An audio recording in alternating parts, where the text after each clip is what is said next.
পুকুরের গার্ডওয়াল ও ড্রেনের কাজের শিলান্যাস।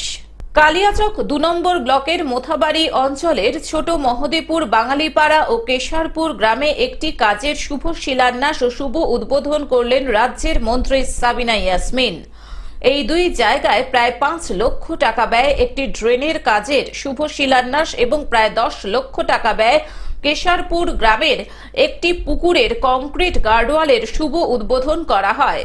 উপস্থিত ছিলেন পশ্চিমবঙ্গ সরকারের মন্ত্রী সাবিনা ইয়াসমিন, মালদা জেলা পরিষদের পূর্ত কর্মাধ্যক্ষ ফিরোজ শেখ সহ আরও অন্যান্য দলীয় নেতৃত্ব। মন্ত্রী সাবিনা ইয়াসমিন জানান, কেশরপুর এলাকায় মানুষের দীর্ঘদিনের দাবি ছিল এই পুকুরের গার্ডওয়ালটি করে দেওয়ার, এতে বহু মানুষের সুবিধা হবে। আজকে মোথাবাড়ি অঞ্চলে ছোট মহদীপুরে একটি ড্রেনের আমরা শুভ সূচনা করলাম। ওখানে প্রায় ৫ লক্ষ টাকা ব্যয়ে ওই ড্রেন হচ্ছে। আর কেশরপুরে এখানে বহুদিনের মানুষের দাবি ছিল একটা গার্ডওয়াল, এবং পুকুরের পাশে সেটা গার্ডওয়াল মানুষের খুব অসুবিধা হতো।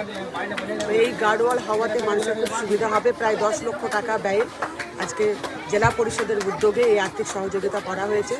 জেলা পরিষদের উদ্যোগে এটা আমাদের গার্ডওয়াল করা হয়েছে, এবং ধন্যবাদ জানাই মালদা জেলা পরিষদকে এবং সকলকে।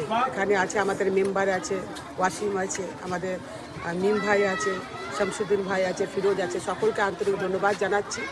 এবং এখানে শুধু এটা নয়, এখানকার মানুষের ৩টে দাবি ছিল। একটা এখানে মসজিদ আছে, মসজিদটাও ওটা পড়ে যাওয়ার মতো অবস্থা হয়েছিল, সেখানেও আমরা সেই মসজিদে কাজ করেছি। এখানেও গার্ডওয়ালের আমরা কাজ করলাম, এবং একটা ঈদগাহ আছে, সেখানেও আমরা উত্তরবঙ্গ উন্নয়ন দপ্তর থেকে আমি সেই ঈদগাহের পেভার ব্লকের কাজ করেছি। ফলে মোটামুটি কবরস্থানটাও হয়ে গেছে। কবরস্থানটা মালদা থেকে অভিষেক দাসের রিপোর্ট, গ্লোব নিউজ। এখন থেকে গ্লোব টিভি দেখুন আপনার স্মার্টফোনেও। গুগল প্লে স্টোর অথবা অ্যাপল স্টোর থেকে ডাউনলোড করুন গ্লোব টিভি লাইভ অ্যাপ। এছাড়াও জিও টিভি অ্যাপ থেকেও দেখুন গ্লোব টিভি লাইভ।